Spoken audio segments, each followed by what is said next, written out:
জীবন দিয়েছে, পঙ্গু হয়েছে, যার মধ্য দিয়ে বাংলাদেশের মানুষেরা দীর্ঘ সময় ধরে চেপে বসা এক ফ্যাসিবাদ থেকে আমরা মুক্তি লাভ করতে পেরেছিলাম।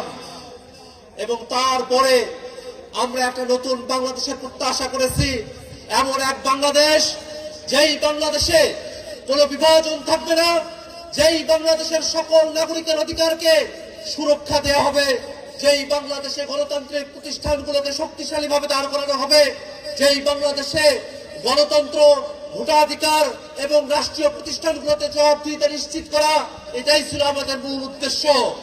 এবং সেই উদ্দেশ্যকে ধারণ করে আমরা ঐক্যবদ্ধ কমিশনের আলোচনায় বসেছিলাম। সেই ঐক্যবদ্ধ কমিশনের আলোচনা থেকেই গণভোটের সিদ্ধান্ত। সেই গণভোটে এই কালীগঞ্জের মানুষেরা, গাজীপুরের মানুষেরা, বাংলাদেশের মানুষেরা 70% মানুষ গণভোটে হ্যাঁ পক্ষে অবস্থান নিয়েছে।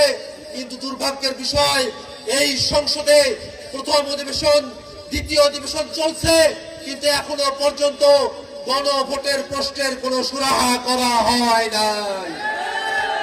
আমরা সরকারকে জানান দিতে চাই যে বাংলাদেশের মানুষেরা 70% মানুষ গণভোটে হ্যাঁ পক্ষে বলেছিল, সেই মানুষেরা কিন্তু এখনো পর্যন্ত জীবিত আছে, সেই মানুষেরা জেগে আছে, তারা অপেক্ষা করছে, তারা সরকারকে সময় দিচ্ছে।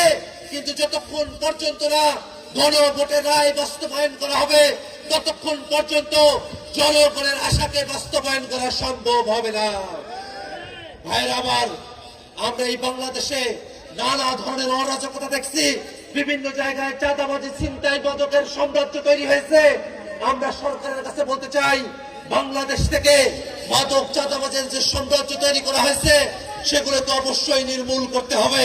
এবং পাশাপাশি আমরা বাংলাদেশে জাতীয় নাগরিক পার্টি এনসিপির একটি মধ্যমপন্থী রাজনীতিকে ছড়িয়ে দেওয়ার কাজ করছি। আমরা এই কালীগঞ্জবাসী এবং গোটা গাজীপুরবাসীকে আহ্বান জানাবো, এনসিপির সাথে থাকুন।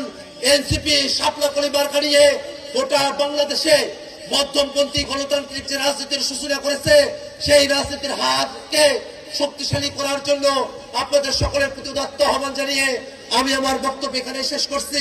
ইনকিলাব জিন্দাবাদ।